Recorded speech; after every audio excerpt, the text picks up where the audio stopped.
New topic, I think. Please. Yeah. I had a lot of fun with that WWE compared to Capcom stuff. I have been cooking that thing up for I don't know how long. Sometimes some things just need to be said. It's in this similar vein. When you look at this whole thing that's going on with Marvel, there are stacks of comic book series that are just building up in comic book stores that nobody's buying, and yet DC, they're actually they have said they're trying to save the comic book industry because they're looking at what Marvel's doing, not listening to their fans, yet DC is winning over with the fans. I mean, I forget what Marvel was doing. It might have been America Chavez. Yeah. Yeah, I've not heard anything good about that thing, which is one of the reasons why it's up for cancellation, according to Random. Yeah, especially with that little pipe bomb we experienced 3.5 weeks ago. Mm-hmm. Yes. A part of me does want to check it out just out of morbid curiosity, since a couple of my friends, one or two of my friends have actually read the book, and they've also had nothing nice to say about it. I've only read like 1 or 2 pages, but after that, I was like, no, thank you. It's not because of Oh, my fault. And it's not because of a female protagonist, man. It's just like, stop pushing these. Just make us like the character instead of pushing. Oh, she's a female. Oh, she's a female. Push. Stop it. That's forced caring. In order to care, you're supposed to feel it organically, not forced. Yeah. That's that shit I don't like. Mm-hmm. Speaking of pushing female characters, have you heard about the plans that they're probably going to do with Valkyrie in the Thor movies? No. What are they going to do? Oh, I heard about this. What do you mean? What might happen? They might be considering turning her into the female Thor in the Valkyrie. Oh, wait. Isn't Valkyrie kind of essentially female Thor already? Okay. Could be worse. It could be Jane Foster. Let's not say we did.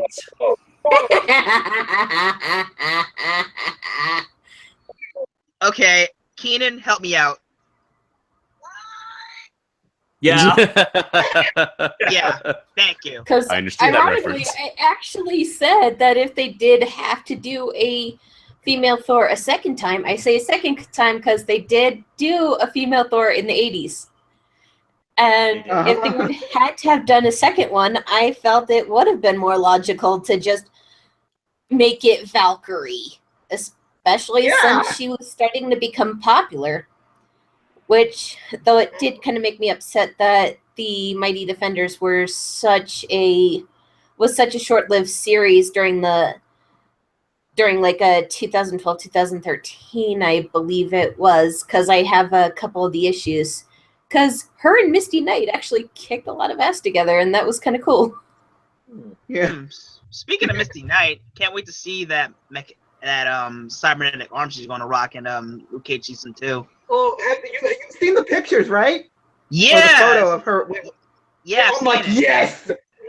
I was like, call me sadistic, but when I was watching the finale of Defenders, I was like, okay, she's gonna do something. And then when her arm got chopped out, my mind, I was like, yes. I was like, yeah, all that stuff.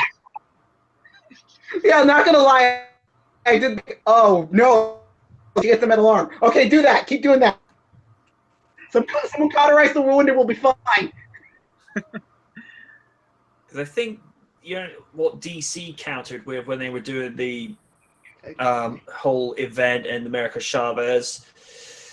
DC countered with Batman versus Elmer Fudd. Mm-hmm. I still need to read that. It is actually a good read. Go on. Well, shit. Oh, sorry. I mean, DC and Looney Tunes aren't strangers to each other, so just hearing that how they mesh well together, that's cool. That's cool to see. Because funny thing, I forget what YouTube page Random was seeing this of, when he was reviewing the comic. But whenever he would go to read Elmer's lines, he would actually read out in Elmer Fudd's voice and then go to read in Batman's voice. It's like, oh, this is so perfect. I need to do that. It's just the idea of Elmer Fudd going up against the Dark Knight. It's just brilliant. Mind you, go on, Kaiju. Sorry, I was just going to say, if you guys hear any noise in the background on my end, there's quite a storm happening outside, so just want to let you guys know if you hear anything. All right, thanks for the heads up, man. Oh, no, thanks, bro. I don't think I heard anything, but still. Okay, because the wind just made like a huge noise, and so if you hear, it's like supposedly a typhoon is going to hit Gifu in about an hour. So if you start to hear my windows rattling or any whistling sound, there you go. All right. Yeah. I'll tell you one thing from DC that needs to happen that they have put off for far too long. 2 simple words: Batman Beyond. Yes, sir.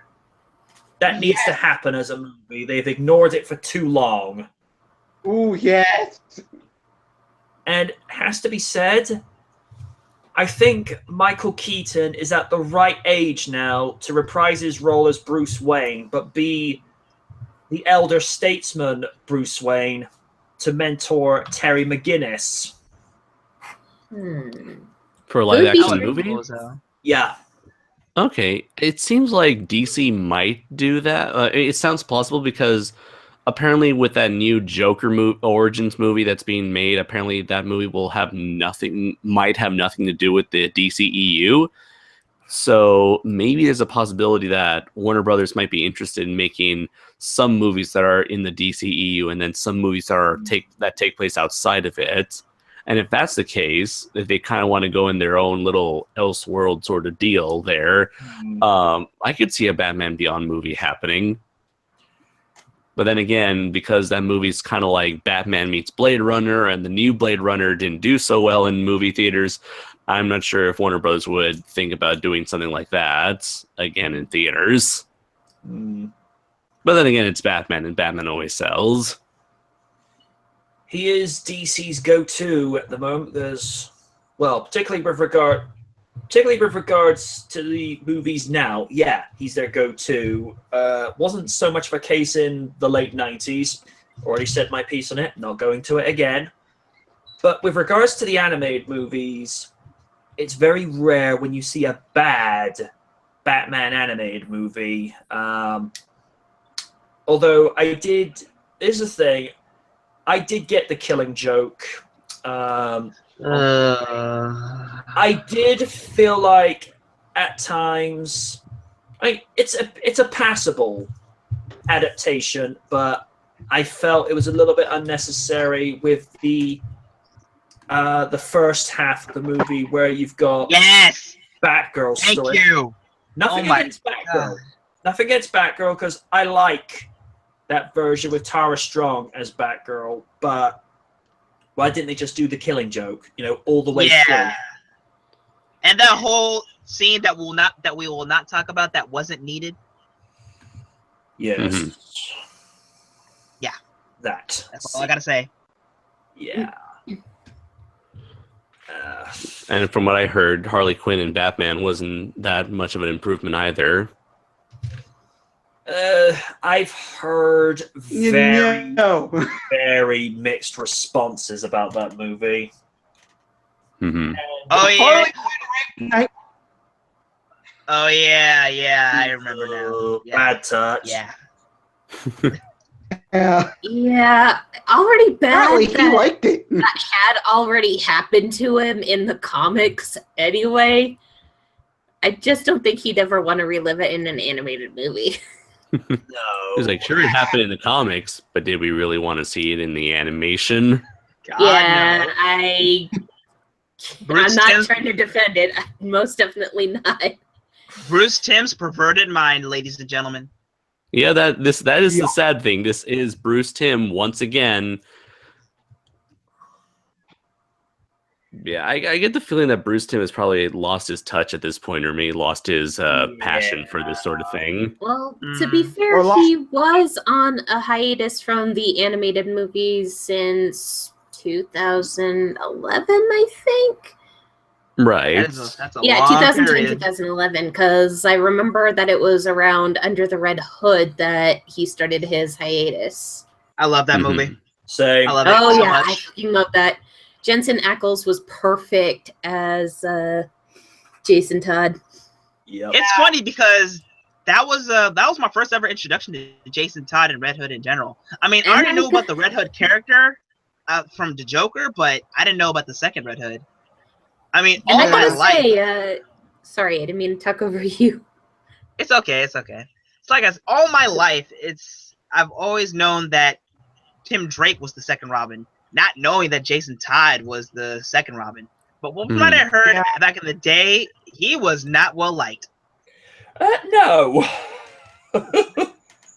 Yeah, and it didn't help that the comic writers decided to make that decision of, hey, you guys get to vote if Jason Todd lives or Jason Todd dies, underestimating how much people can be utter and complete dicks. Yeah. Kind of reminds me of I think they may have done a similar thing with the Kyoryu Sentai Zyuranger, where, for those who don't know, like, that was the Sentai that became season 1 of Power Rangers. Right. And for those wondering why the Green Ranger disappeared in the middle of the season, that's because in the Japanese version, the Green Ranger died. Yeah, and so they also had a thing where you can call, like, the Japanese audience could call to see whether or not Burai, the Dragon Ranger, would die or not. And despite the children voting for him not to die, they still killed him off anyways, to teach children that death is an inevitable part of life, and so you better get used to it. That's harsh. Yeah, it's like, damn, son. Ever seen bits of that episode? He actually spent like his last day just trying to enjoy himself. Yeah, and he helped out a child and ended up giving the last part of his life to saving the little child's. Yeah. I get it. So the green candle thing storyline was real, but it wasn't supposed to zap his powers. Exactly. Yep. Yes. The candle came straight out of the Sentai, the Japanese version. Oh my god. Okay. Yeah. With that a lot darker undertones than just simply losing his powers. Yeah, because Japanese TV can get away with death. American kids' TV cannot. However, you cannot get away with underage smoking. Yeah, no. It's really weird. You can get away with certain things, but you can't get away with these weird other minor things.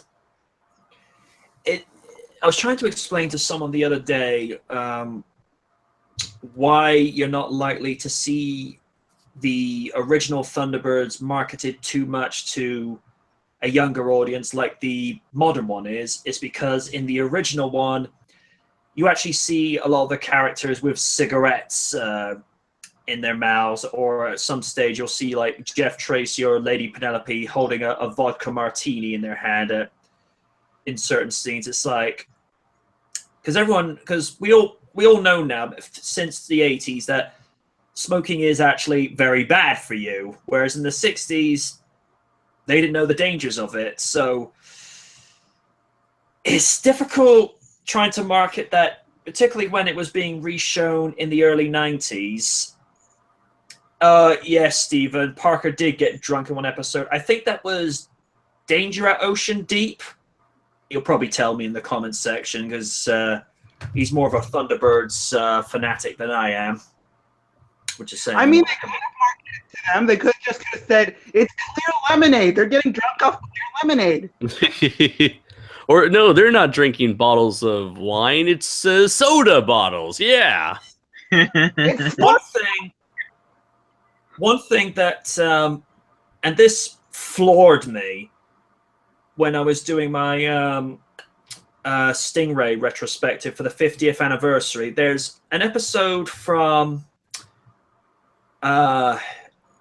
Ocean of Oil, or Sea of Oil, where one of the drilling platformers is being introduced to Marina, who is a mute, tailless mermaid from under the ocean. Right. She's just waving, and Troy just goes to Prez. Marina comes from under the sea, Prez. She can't talk, and he goes, "Huh, a silent woman, huh? That's even better." Cut to me on the green screen. I'm like, "Wow, I have no words for this." Oh my god! Yeah, that would not fly well with audiences today. I'm like, oh. Yeah, we live in a PC world. It's whatever you say anything. Oh, you are ignorant. Oh, you are racist. All that stuff. You know what I mean? Very true, but in that case, you can legitimately say that was pretty asshole-ish. Yeah. Basically.